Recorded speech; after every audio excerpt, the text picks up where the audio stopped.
സൈക്കിളിൽ നിന്ന് വീണ കാര്യം മമ്മിയോട് പറയണ്ട. മമ്മി അറിഞ്ഞാലും നീതുമൊക്കെ അടിയും തരും സൈക്കിൾ വാങ്ങി വെക്കുകയും ചെയ്യും. കയ്യിൽ മുറിഞ്ഞത് ടീഷർട്ട് കൊണ്ട് പൊത്തി പിടിച്ചേക്കാം. ഇനി ത്രേസ്യാമ്മച്ചി മമ്മിയോട് പറയുവോ? പറയാതിരുന്നാ മതിയായിരുന്നു.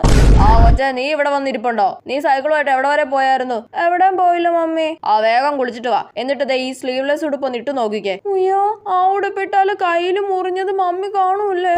എനിക്ക് ഉടുപ്പ് ഇഷ്ടമല്ല മമ്മി. നീ ഒന്ന് ഇട്ട് നോക്കടി കൊച്ചേ, കറക്റ്റ് അളവാണോന്നൊന്ന് നോക്കട്ടെ. അല്ല, ഞാൻ ഇടൂല. മോളെ, ആ ത്രേസ്യാമ്മച്ചി ഒന്ന് ഇങ്ങ് വന്നേ.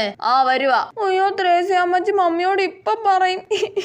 എന്താ ത്രേസ്യാമ്മച്ചി? മമ്മിയോട് പറയല്ലേ, മമ്മിയോട് പറയല്ലേ. ത്രേസ്യാമ്മച്ചിക്ക് 2 പച്ചമുളക് ഉണ്ടെങ്കിൽ തന്നേടി. ആ ഇപ്പൊ തരാം. അയ്യേ, ത്രേസ്യാമ്മച്ചി പച്ചമുളക് വാങ്ങാൻ വന്നേ. ആ പിന്നെ മോളെ, നിങ്ങളുടെ വീട്ടിന്റെ മുന്നിൽ നിന്ന് കൊച്ചു സൈക്കിളിൽ നിന്ന് വീണായിരുന്നു കേട്ടോ. അയ്യോ, മമ്മിയോട് പറഞ്ഞു. അവക്കിന്ന് ഞാൻ നല്ല കൊടുക്കുന്നുണ്ട്. ഞാൻ പറഞ്ഞത് അവളോട് സൈക്കിൾ എടുത്ത് കറങ്ങരുതെന്ന്. അയ്യോ, മമ്മി എന്നെ ഇപ്പൊ തല്ലാൻ വരുവേ.